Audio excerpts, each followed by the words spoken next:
And three, two, and one. What was your favorite high school era hangout and why? Hmm.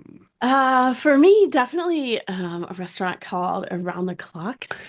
Around the Around the Clock. clock. If you've been there, All night diner. my favorite server's name was Rob, and it's where I learned to love coffee. My friend Casey just poured chocolate syrup in it a little less at a time until I could drink it black It because he was very invested in my being able to drink coffee. is an important skill. A worthwhile investment Yes. of friendship energy. Yeah. How about I yours? I so I grew up in a roller rink Yeah, you did. every Friday night. Doing flips, not Yep. roller skates. Yep. Culbertson's roller rink in Vandalia, Illinois. Ran by my grandparents, Lowell and Helen. And I would go there just as a participant when in my younger days, Yeah, but it's where a lot of my friends were. sure. Yeah. And later on in high school, Grandma and Grandpa started paying me to help manage the rink. And so probably my favorite part about it though was when you're the best skater in the rink, you get a little attention. Of course, that was your favorite part. Some things are always the same. Some things never change. What can I say? Well, to our listeners, welcome to the Kimberly and Coach Show, where we bring you actionable practices or you can use in your leadership and your collaboration today. I'm Coach Kimberly is right next to me. Hey. And today, the two kinds of conflict.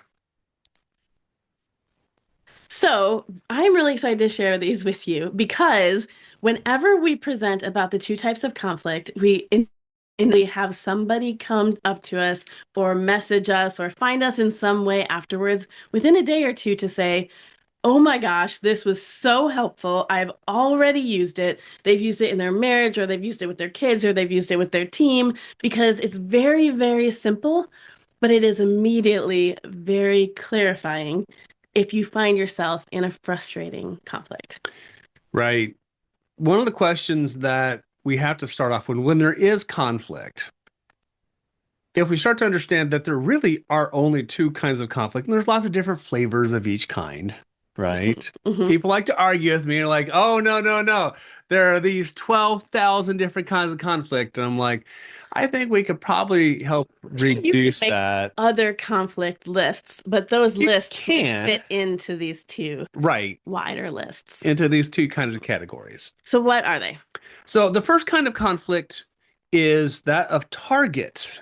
Okay, Target, like you like the store or you hate it. Yeah, yes, exactly, right. That's exactly no. That's I mean, I guess that could be a I mean, conflict, it's conflict for some right? people, Yeah, right? I mean, right now, I guess it could be. Depending upon what your target is, Yeah. right? And your Target. So Sure, sure. the store and the retailer notwithstanding, right? No, it's like, where are you trying to go?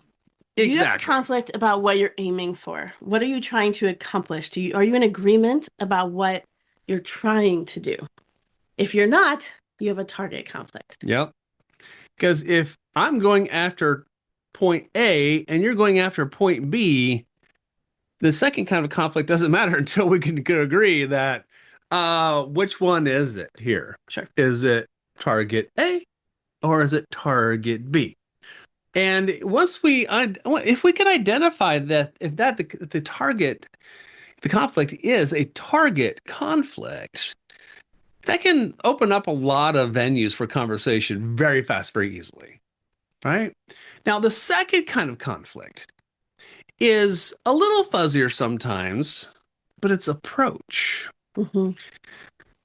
So if we're both going after target A, but you're going to use one approach, going to use a different approach, and those approaches are wildly different, then you got an approach conflict. Right. And approach conflicts could be like tactical in the sense of we both want to get to target A, but I want to go the long way around and you want to go straight through. Um, but it could also be any kind of personality conflict is an approach conflict. So like I don't like the way that you're speaking to me about this. Like we're in agreement about where we're going, but like I need you to tone it down a little bit. Like that's an approach conflict. People who work in the same office and are working towards the same goal, but one person is really methodical and needs to really think for a long time about something, and one person wants to jump in, try something, and if it doesn't work, we'll try something new. Those are approach conflicts because they're on the same page about where they're trying to go, but the way they're trying to get there is very different. So that's Right. approach. Right. Mm-hmm. So let's take a look at some examples. Sure. Kind of how to kind of pull it apart here. Mm-hmm. So you just use the one, I don't like how you spoke to me. Right. Definitely an approach, even if we're talking about the same targets, Mm-hmm. right? Mm-hmm. So in tech world, which is where I come from, right? So there's lots of different solutions to approach a problem, right? Sure. And like, you can, I want my website to do this. right, right. Or one programmer says, I really want to use Python because Python is the latest and the greatest. And snakes. right, exactly, exactly. Who doesn't love a cute little snake in programming or something? But let's say you have a different programmer who comes in from more of a commercial angle, and they're like, "Hey, we've been doing C# for like a long, long time. Mm-hmm. Do we want to try to change horses midstream here to use some more corporate jargon?" Jargon. I mean, you still have an application, you still have a use case that you're trying to write for, right? Trying to get that software feature out, but you might be able to write it in Python, and you also might be able to write it in C#, two different languages, right? Two different languages. And that is where your conflict is. You're still going after the same target, though. Right. So now we just have to break down, okay, what approach are we going to take in this particular conflict? Sure. Another example would be in a new business that's trying to, throw spaghetti at the walls, figure out like, I want any client. A lot of times when we're working with brand new companies, you say like, who's your target audience? They're like, anyone. Everybody. And that actually doesn't help you get any clients. And it's hard to wrap your head around. Like you really do want to figure out who you want, but you'll have two people and one of them wants to sell to mom and pop, like small businesses. And that's what they feel passionate about. Another person wants to sell instead to billion-dollar corporations because that's where the money really is. And then you only need to sell a couple of those per year, but you might need to sell 20 to the mom and pop shops to make the same amount. So is that target or approach? Yes. Oh, okay. All right. I was going to say target, but tell me more. Well, I think there's definitely a target issue there, right? Yeah. But, I think that the target is like your target client, right? So I think that's definitely part of it. And I think that the real target behind there's some approach maybe feeding into why your targets are different. Because now what we need to do is we need to sell because we like to live indoors and eat food and put gas in our cars and those kinds of things. Do like to live indoors. Keep the lights on. But the bigger target is let's keep this business alive. Let's get paid. We need to sell things. Yeah. Right. I mean, that's like, nothing happens in a business until something is sold. Right. I mean, that is often the case. Like you have this big target and then you have targets under that and targets under those. And so you can often be aligned at like the top target. And then underneath that, you're in misalignment of what you're trying to do in your individual spaces. And you still have a target problem. And so I would say this is still a target problem because the two people are going after separate things at that point. Yeah. So if I'm the person that wants to go after the mom and pop and you're the person that wants to go after the billion-dollar company and I'm over here in my siloed, cubicle and I've got a whole strategic plan. It's going to look quite different than what you're doing. Oh, yeah. And wildly different.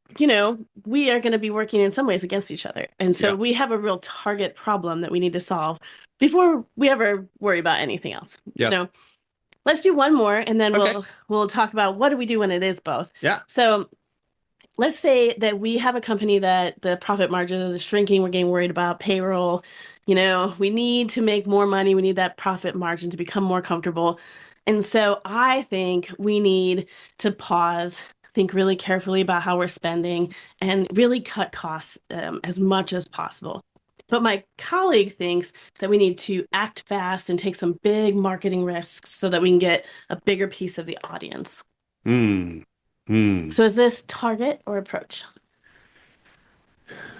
Well, I definitely think we got a major approach issue in here. Uh, but do we have a target issue? So I would say yes. I would say Okay. we have target and approach. Okay. All Say right. more about this. So with the target issue, one person, so if you want to make more money, if you want to have more money, I should say, you either have to generate more income, you have to spend less, right? That's like economics 101. You do one or both of those things and Math. the amount of money goes up, right? Math. So if the target is spend less, that is a different target than make more, right? Hmm. And if this person wants to take some big marketing risks, that's going to cost money. That's out of alignment with spend less, right? You don't take big marketing risks without spending more in most companies. I mean, there's probably some exceptions, but go with me here, okay? So we have a target issue, but there's embedded in this, we have some approach things. So in the example, I'm saying that I think we need to pause and think carefully. I have like some conservative approach to how we're spending. I think we've been overspending. I think we need to Hmm. really slow. Whereas this person's like, we need to act fast. So that approach of like, we need to fix this right away. We need to take some big risks. There's approach in there too. Hmm. And Yeah. there's good Yeah. chance that personalities are going to like hit some real friction in the Oh yeah. conversation. Mm-hmm. And so here's where like name calling comes in. So like someone like the character that I'm playing in this example might say, "Well, you take these big risks because you don't really care what happens. You're reckless." I could start to use some character assassination. I could start to be like, saying some mean stuff to people. And that person could be like, well, you're a fuddy-duddy. You don't ever take a risk. That's why we're always struggling because you won't spend on the things that blah, blah, blah. And it could become something where the two people are locked in. And the reason for that sometimes is that it's easier to argue approach than target. Oh. It's Mm. easier to yell at a person and be like, well, you're just a jerk. Because Rude. because when you are truly out of alignment in target, that is actually a little harder to fix than saying, like, I need you to be a little nicer right now. I'd like you to change your tone, or I don't like the way you said that to me. That's a problem between me and you. Mm-hmm. It's not like a am I fit for this company problem, Right. right? Right. But when I say my target is out of alignment with the team, all of a sudden the stakes are a little higher. And so people tend, especially as emotions flare, people tend to go to approach first Oh, yeah. and they skip fixing target. And here is what you need to know. This is the thing that people come back to us like, this has been so helpful. You cannot fix a target problem with approach. You can't do it. No amount of being nicer, no amount of using all of your self-regulation tools, no amount of like positive communication is going to fix it if you're not on the same page in terms of target. True. And so a lot of times people get really boiled down in personality and in like what are the best tools and their preferences for approach. And they never actually look at the fact that they're out of alignment in target. And then they just go around in circles because they cannot solve the problem. So Mm. if you end up in a situation where you go, okay, wait, stop. Are we in a target problem or an approach problem? And you talk about that and you go, okay, it's both. Then the first thing you do is you go, forget every approach problem.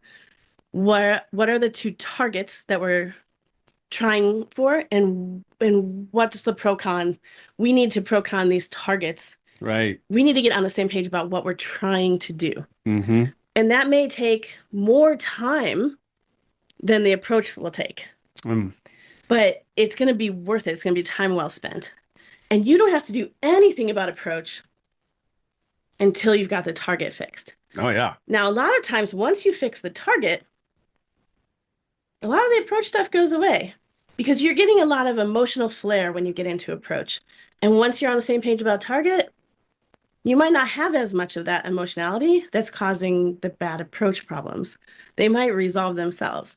But if not, once you've got like, okay, we definitely know we need to make more money in this company. We want quarter 3 to have this percentage more money. That's the goal.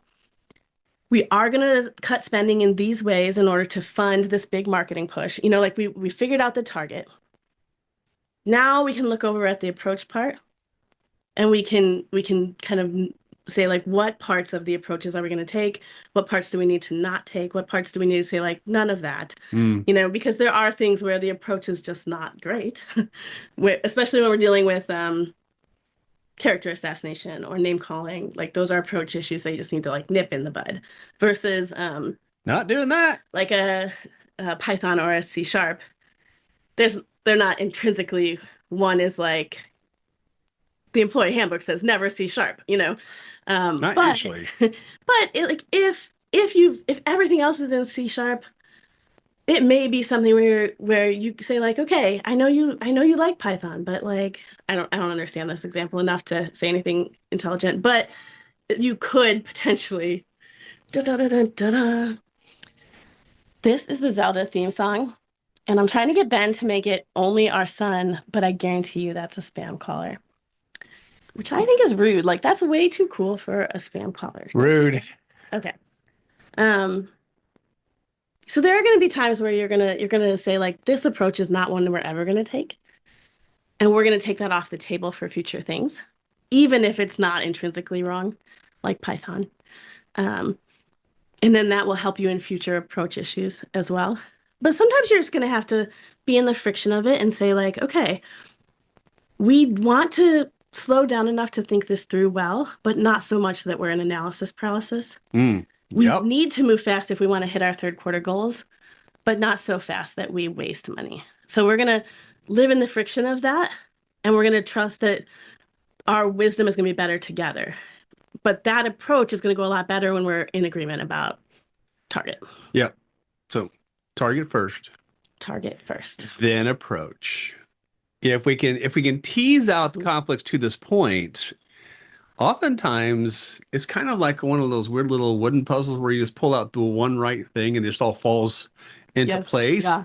That's kind of what a lot of not every conflict, right? I mean, there are some conflicts that are just really wildly complex with multiple layers of target and approach. Yes. Yeah. Especially when we get into like major international incidents.